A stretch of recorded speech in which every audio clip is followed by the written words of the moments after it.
Hello everyone, this is David, and today I'm going to be bringing you a review of the Carenado Do228. This airplane released last month, and I was gone at Navy OCS, so I didn't have a chance to get to it right at the release point as usual, and then I've been busy since I came home.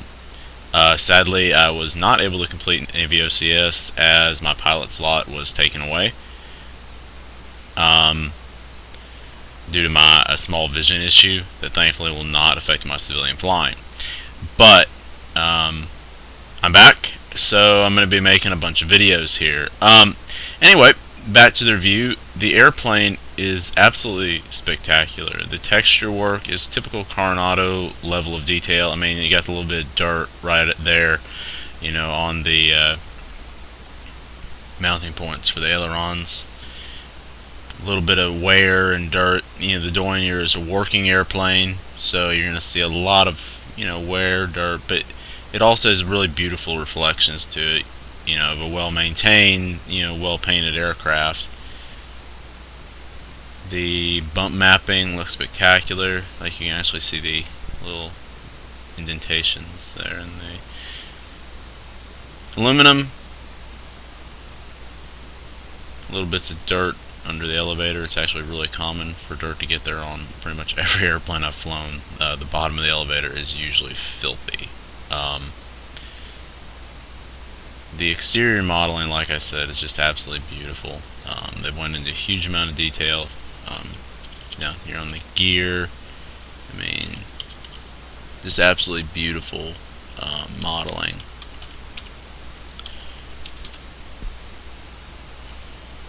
They've also have quite a few things that can open up.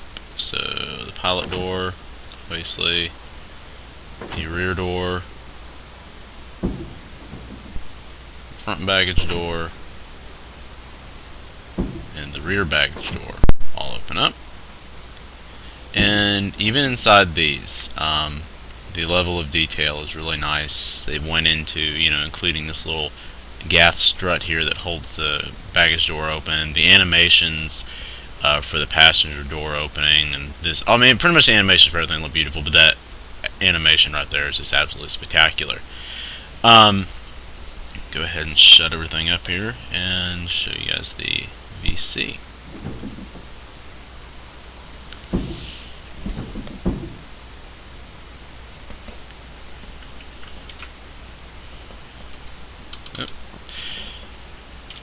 Shut the door. You see the animation on that is really nice. The VC looks really nice. Like I said, it's a working airplane, so it is going to be worn. The aircraft does have the ability to add dual GTN 750s. The only thing I've run into with running dual GTNs is there is a bit of a performance hit, and that's not really Carenado's fault, but I'm not quite understanding why there's two of them. I think it would have been better off with just one. So I think I have the second one here disengaged in my panel CFG, just because I didn't really find a use for it, and it did hurt performance pretty bad. The rear of the airplane, you know, shows some wear, but it's pretty well maintained. Just very nice looking. They went into a lot of detail back here as well. You know, little scratches where you'd expect people scratches to be. Just very nice overall. And what I like is that here it's a small little thing, but look, this is really worn on the pilot's yoke, not so much on the first officer's yoke, because obviously the pilot's going to be looking at the charts more, or the captain's going to be looking at the charts more and stuff like that. I do not know if these airplanes are operated single pilot. I'm not really sure.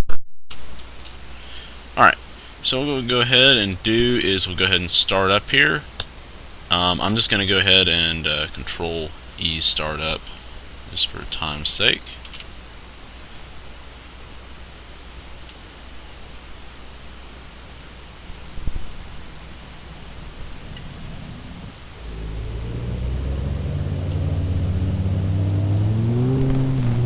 and that's because I added fuel before the actual startup because of the Control E startup.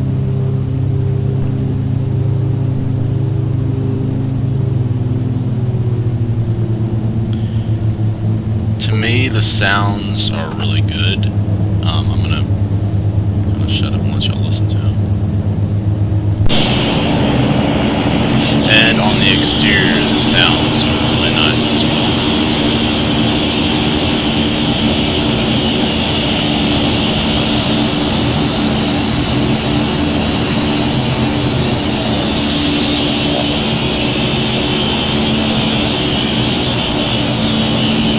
Look at that. Really nice mapping where you can just see all the rivets. Looks really good. Alright, I'm going to go ahead and shut the sounds off now just so you can hear me talking. Like I said, the VC texture work is spectacular. The 3D modeling in the VC is spectacular. I mean, all the gauges are super crisp, super easy to read, especially when you've zoomed in a little bit. Just a very, very nice airplane. Obviously have, yeah, I do have this disabled here, but this one is the primary, so it works. This is the MFD, and I've had an issue with it not actually pairing up with the GTN. I'm not sure what that's about. It's probably user error, but you know, who knows. Alright, so let's go ahead and fly.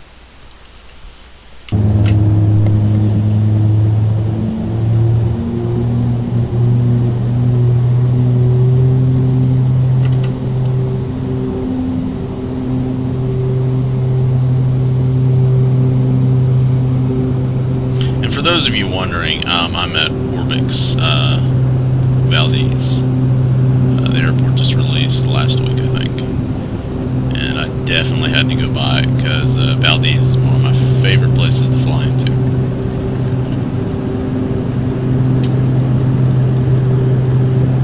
On takeoff, the airplane is slightly unstable, but that's a good thing. It's very realistic. You also have to work on controlling it. One thing I did notice, like when you get a rear quartering tailwind, is that the aircraft does actually want to lift up, you know, like it would realistically, and that's nice to see. A little flashing gear handle there is a nice little feature. It looks good. Bring the flaps up. Bring our power back.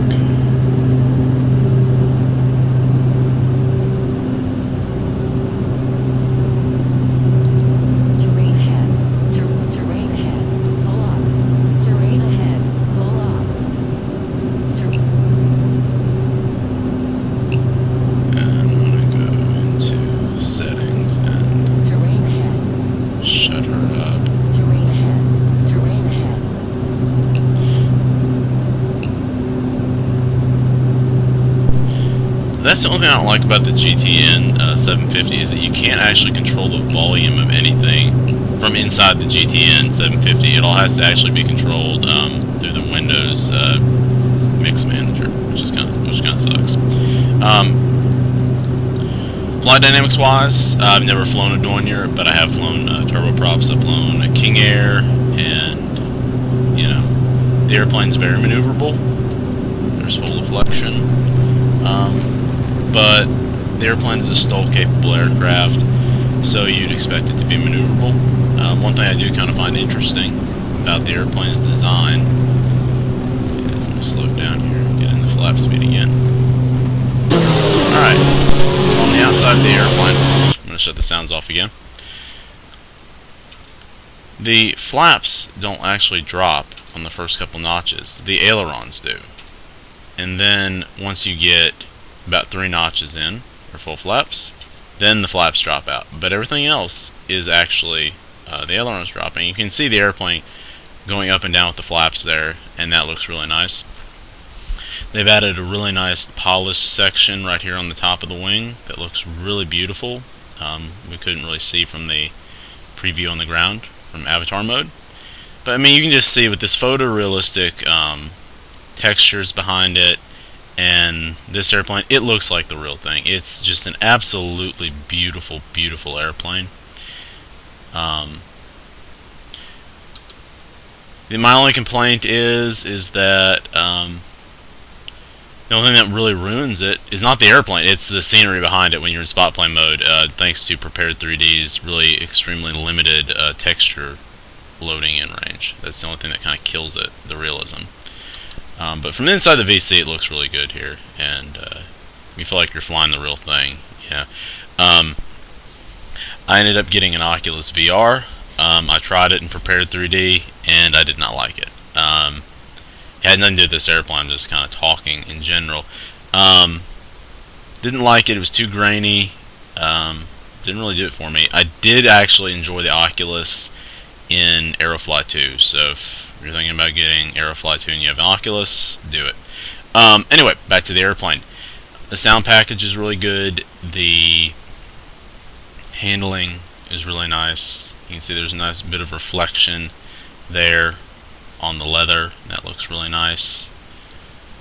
The shadowing in the cockpit is very clean. This is all in 3D.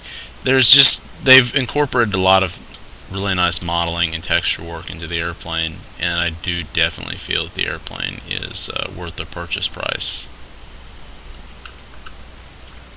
So what I'm going to do now is I'm going to switch over to nighttime.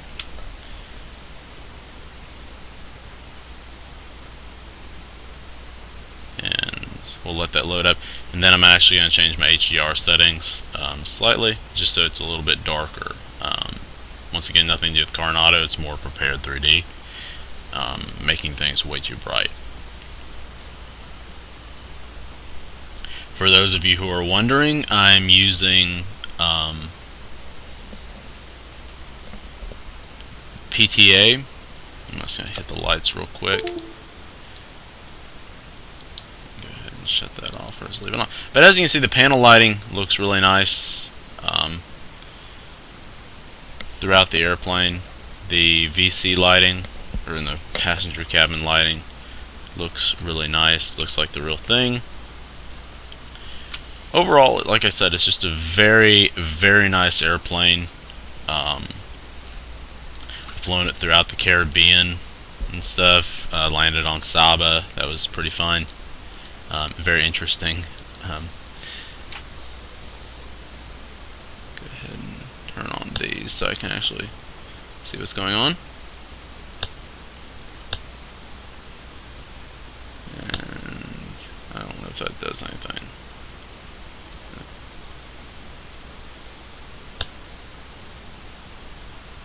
Anyway, so make sure those are turned up. Oh, turn them off. With the panel lighting on, it looks very nice. Instrument lighting. I'm trying to turn the dome off. Cannot remember where that is on the airplane. And that's two position.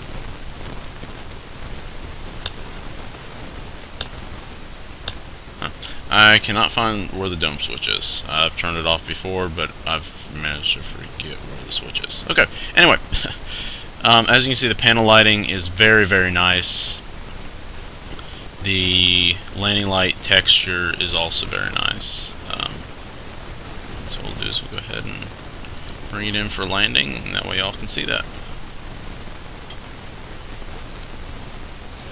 One thing that is nice is that the gear inhibit does work on this and does stay working, which is nice to see. A couple notches of flaps in there.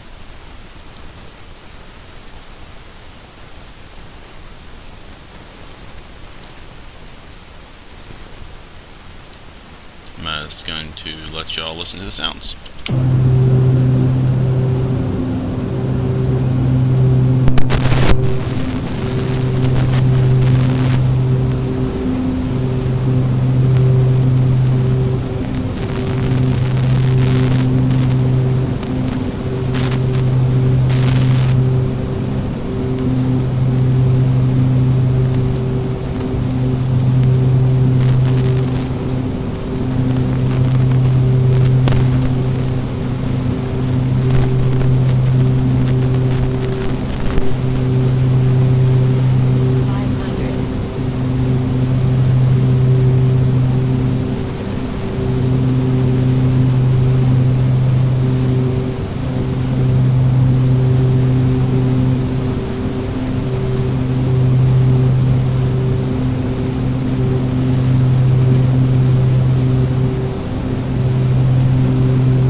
as you can hear in there, the nice little bumps and squeaks. Beta sounds really good. The exterior lighting on this airplane looks really nice as well. Overall, I do like the airplane. I haven't really found anything that I don't like on it. I guess the only very small pet peeve I have with the airplane is the animations for when the engine's shut down. I'm going to show it to you here.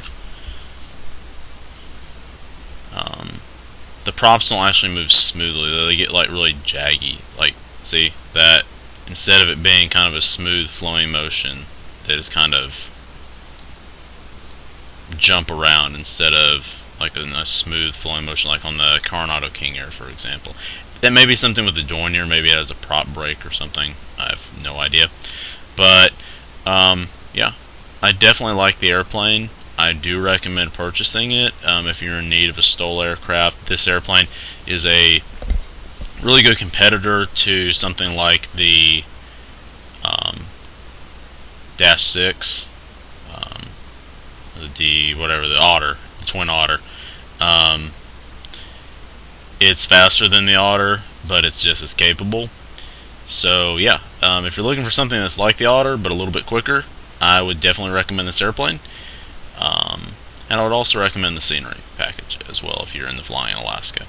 Alright folks, well I hope you have a great day, and I'll be making some videos soon, so please stay tuned.